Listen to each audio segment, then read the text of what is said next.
ये types of admissions जो कि डिवाइडेड है 3 टाइप्स में। First admission on voluntary basis पे है और इसको एडमिशन ऑन इनवॉलंटरी बेसिस भी बोलते हैं। और थर्ड है एडमिशन अंडर अथॉरिटी ऑर्डर, और ये अथॉरिटी ऑर्डर वाला आगे डिवाइडेड है 1, 2, 3 एंड 4 सेक्शंस में। तो चलो हम सबसे पहले बात करते हैं admission on voluntary basis. Any person who considered himself to be mentally ill and wish to be admitted to the psychiatric hospital. अगर कोई पर्सन खुद बीमार है, उसे लगता है कि मुझे हॉस्पिटल में एडमिट होना चाहिए, may apply to the medical officer in charge if she is minor। Okay, तो ये बोल रहा है कि अगर उसको खुद को लगता है कि वो मेंटली इल है और उसको इच्छा है कि वो वहाँ एडमिट हो तो वो एडमिशन ले सकता है। और अगर वो माइनर है यानी कि उसकी एज अभी कम है तो उनके गार्जियंस उनके बिहाफ में एप्लीकेशन दे सकते हैं उसकी एडमिशन की। नेक्स्ट हम बात करते हैं admission. The officer should make inquiries within 24 hours and should admit the patient if he is opinion the treatment required। 24 hours के अंदर उनकी इंक्वायरी लेके उनको एडमिट किया जाएगा। और the voluntary patient thus admit now bound abide by the rules made by the institution. और एक बार एडमिट होने के बाद रूल्स एंड रेगुलेशंस उसी इंस्टीट्यूशन यानी कि उसी हॉस्पिटल्स के काउंट किए जाएंगे और उसके अकॉर्डिंग ही उसको चलना होगा। ये एक बॉक्स में समझा रखा है एडमिशन ऑन वॉलंटरी बेसिस।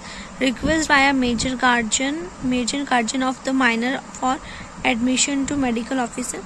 सबसे पहले रिक्वेस्ट की जाएगी, अगर मेजर है तो वो रिक्वेस्ट करेगा, अदरवाइज तो उनके गार्जियन एडमिशन के लिए मेडिकल ऑफिसर को रिक्वेस्ट करेंगे। Then medical officer make inquiries within 24 hour. Medical officer 24 hour में इंक्वायरी लेंगे। If the medical officer is satisfied for admission, अगर वो सेटिस्फाइड होते हैं उसके एडमिशन के लिए, then voluntary admission is made, voluntary admission ले लिया जाएगा। तो ये तो फर्स्ट टाइप था एडमिशन का, admission on voluntary basis. Next आता है admission on involuntary basis. Any mentally ill patient who is unwilling for admission on voluntary.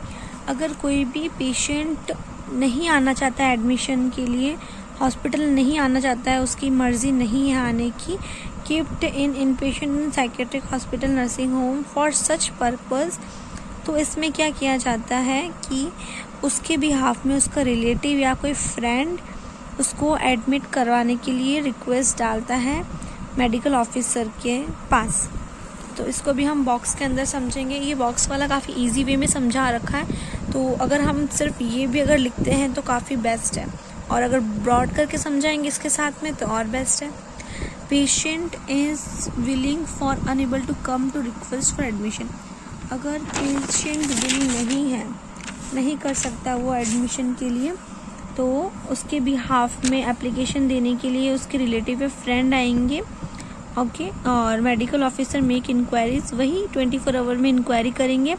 If the medical officer satisfied हुए तो वही इनवॉलेंट्री एडमिशन हो जाएगा। वॉलेंट्री इनवॉलेंट्री में डिफरेंस इतना ही है कि वॉलेंट्री के अंदर खुद जो पेशेंट है अपनी मर्जी से आता है, और इनवॉलेंट्री में उसके रिलेटिव्स या उसके फ्रेंड्स लेके आते हैं, उसकी इच्छा नहीं होती है, खुद अपने विल से नहीं आता। नेक्स्ट है admission under authority order. Authority order ये थर्ड टाइप है एडमिशन का। Any mentally ill person can be admitted and detained at the psychiatric hospital and psychiatric nursing home in accordance to order passed by the court law and approved authority. ये point ऐसा बोल रहा है कि अगर कोई भी पेशेंट साइकेट्रिक इल है तो उसको नर्सिंग होम के अंदर एडमिशन ले सकते हैं, किसके कोर्ट के ऑर्डर पे वो जा सकता है।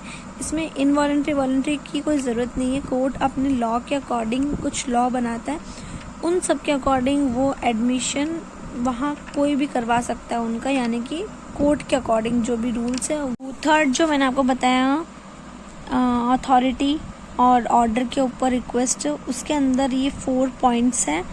एक सेकेंड रुको, मैं आपको हाईलाइट दिखा देती हूँ ताकि आपको समझ में आ जाए। एक सेकेंड, ये देखो, ये एडमिशन का फर्स्ट पॉइंट वॉलेंट्री, इनवॉलेंट्री और ये थर्ड है जो अथॉरिटी ऑर्डर पे है, इसके भी पार्ट्स हैं 4। ठीक है, तो हम चलो इन पार्ट्स को एक एक करके पढ़ते हैं। तो फर्स्ट है reception order and application. Only a relative not other than husband, wife, guardian or a friend can make out an application. Reception order application में होता है कि रिलेटिव, सिर्फ रिलेटिव ही उनकी एप्लीकेशंस दे सकते हैं एडमिशन के लिए। हस्बैंड, वाइफ, गार्जियन और फ्रेंड जो रिलेटिव है वही देंगे एप्लीकेशन।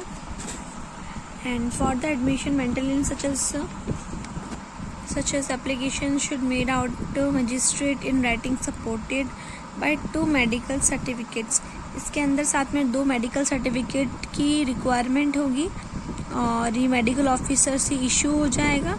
और पर्सन बीइंग अ माइनर और one who has seen mental ill patient in last 14 days can make such application. अगर लास्ट 14 days किसी पर्सन ने उसको जज किया है तो वो उसके एप्लीकेशन दे सकता है। The patient may now be admitted after the magistrate obtains consent। जब मैजिस्ट्रेट कंसेंट ऑब्टेन करेगा, लाएगा कंसेंट, तभी हम उसका एडमिशन करा सकते हैं। Medical officers in charge of the mental hospitals, जब मेडिकल ऑफिसर्स कंफर्म कराएंगे मैजिस्ट्रेट को तब वो अपना डिसीजन सुनाएंगे कि उसको एडमिट करना है या नहीं करना। Extend treatment more than 6 months by making such an application.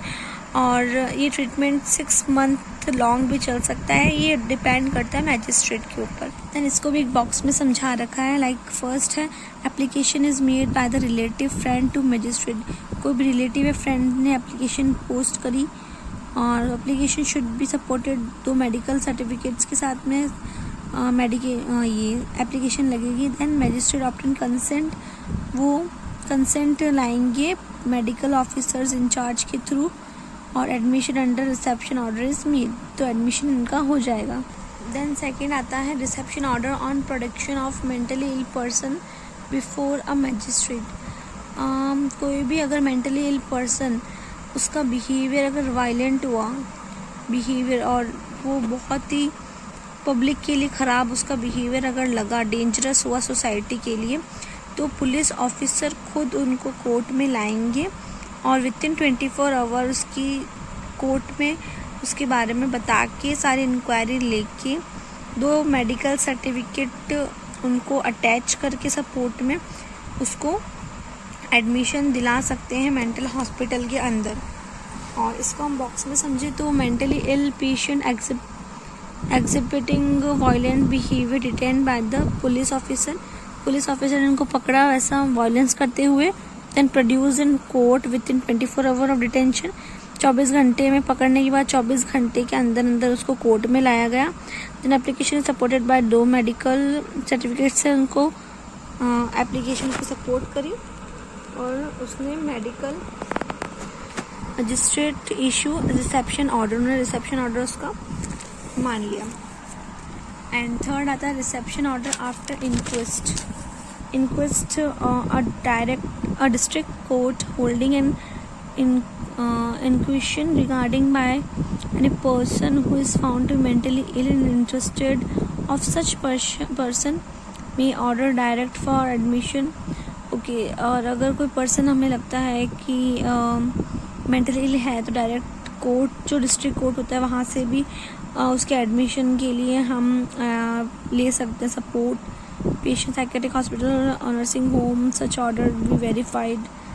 Okay, तो टाइम टू टाइम ये देखा जाएगा। और इसको बॉक्स में समझे तो inquest of mental ill person by district court से भी वो मिल सकता है। अगर कोई इंटरेस्टेड है सच पर्सन, डिस्ट्रिक्ट कोर्ट से भी डायरेक्ट एडमिशन ले सकते हैं और एडमिशन हो जाएगा। फोर्थ की बात करें तो admission and detention of mentally ill person, mentally ill prisoner होता है कैदी, जेल के अंदर रहने वाला। तो mentally ill prisoner may be admitted into a mental hospital on the order to proceeding officer or court। अगर कोई जेल का कैदी है, अगर उसको भी मेंटली इल है वो, तो उसको भी ये राइट है कि वो भी एडमिशन ले सकता है मेंटल हॉस्पिटल में।